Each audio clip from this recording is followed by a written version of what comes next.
वाराणसी में बुधवार को यूथ कांग्रेस ने जमकर प्रदर्शन किया। इस दौरान काफी गहमागहमी का माहौल नजर आया। कांग्रेस कार्यकर्ता शहर में आपराधिक और देश में आतंकवाद की घटना को लेकर प्रधानमंत्री के संसदीय कार्यालय जा रहे थे। इसी बीच माहौल को देखते हुए पुलिस ने उन्हें बीच रास्ते में ही रोक दिया। यूथ कांग्रेस के कार्यकर्ताओं ने ADCP Kashi zone T Sharavana को ज्ञापन सौंपा। कार्यकर्ताओं का आरोप था कि शहर में रोजाना हो रही आपराधिक घटनाएं प्रशासन की विफलता को उजागर कर रही हैं। युवाओं के इस विरोध प्रदर्शन का नेतृत्व यूथ कांग्रेस के प्रदेश अध्यक्ष विशाल सिंह कर रहे थे। उन्होंने अपने वाहन की छत पर चढ़कर कार्यकर्ताओं को संबोधित करते हुए कहा कि यह काशी की धरती है जिसे धर्म और आध्यात्म की नगरी माना जाता है, लेकिन अब यह अपराधों का गढ़ बनती जा रही है। उन्होंने प्रशासन पर सीधा निशाना साधते हुए कहा कि बलात्कार, हत्या और अपहरण जैसी घटनाओं में तेजी से वृद्धि हुई है और सरकार इन मामलों को लेकर पूरी तरह से निष्क्रिय बनी हुई है। सभा खत्म होते ही यूथ कांग्रेस कार्यकर्ता प्रधानमंत्री कार्यालय की ओर बढ़ने लगे, लेकिन रास्ते में पहले से ही तैनात पुलिस बल ने बैरिकेडिंग लगाकर उन्हें रोक दिया। इस दौरान दोनों पक्षों के बीच लगभग आधे घंटे तक जमकर धक्का मुक्की हुई। पुलिस और कांग्रेस कार्यकर्ताओं के बीच जमकर गुत्थम गुत्थी नजर आई। आक्रोशित कार्यकर्ताओं ने बैरिकेडिंग पर चढ़कर जोरदार नारेबाजी की, जिससे पूरे इलाके में तनाव का माहौल बन गया। जब प्रदर्शनकारियों को प्रधानमंत्री जनसंपर्क कार्यालय पहुंचने नहीं दिया गया तो उन्होंने सड़क पर लगी प्रधानमंत्री नरेंद्र मोदी की एक तस्वीर पर कालिक पोत दी। इससे स्थिति और भी ज्यादा गर्मा गई, लेकिन पुलिस ने तुरंत मोर्चा संभालते हुए प्रदर्शनकारियों को वहां से हटाया और स्थिति को नियंत्रण में ले लिया। प्रदर्शन के दौरान यूथ कांग्रेस के प्रदेश अध्यक्ष ने साफ कहा कि यदि प्रशासन और सरकार ने जल्द ही स्थिति नहीं संभाली तो उन्हें बड़ा आंदोलन करने के लिए मजबूर होना पड़ेगा।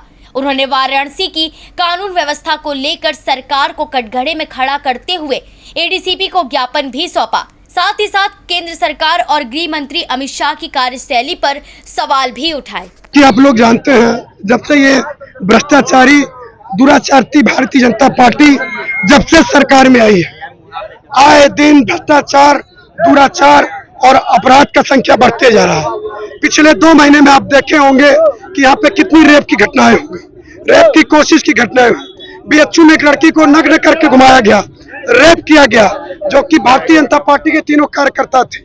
उन पर क्या कार्रवाई की? इस्पात सेंटर और हुक्का बार की आड़ में आए दिन यहाँ कालगल सप्लाई हो रही है। ये हमारी संस्कृति नगरी की सभ्यता है। नरेंद्र मोदी मौन होकर बैठा है, क्या कारण है? यह तो इसमें सरकार की मिली भगत है, क्योंकि अपराध एक बार होता है, अगर जब बार बार हो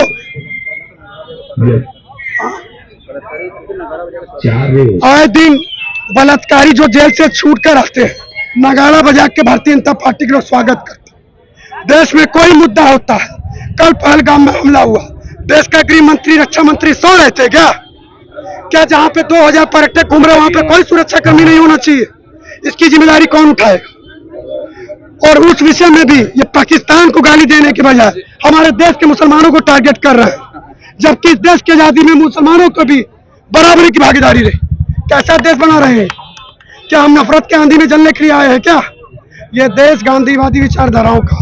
उन तानाशाहों से मैं आप भाइयों के जरिए कहूंगा कि इस देश से आप न गांधी को मिटा सकते हो, न गांधीवादी विचारधाराओं। शुक्रिया, धन्यवाद। आज हम लोग इन्हीं सब मुद्दे को प्रश्न में लेकर ज्ञापन देने आए थे, जो कि ये निकम्मी कायर सरकार न लेने आई न उनके कान पे जू रखा, तो हमने ज्ञापन यहाँ के आईपीएस महोदय को सौंप दिया। आप लोगों ने कालिक भी बताया? हाँ, कालिक पोतने का काम ही कर रहा है देश का प्रधानमंत्री। देश की सुरक्षा के बजट में कटौती कर दिया। क्यों कर दिया? 1,80,000 सैनिक हटा दिए गए। कल जो जिम्मेदारी घटना इतनी बड़ी घट गई है, उसकी जिम्मेदारी कौन उठाएगा? कालिक किसके मुंह पे फोड़े? क्या ये सिर्फ चुनाव में पैसा बांटने और राजनीति करने के लिए प्रधानमंत्री बने हैं क्या?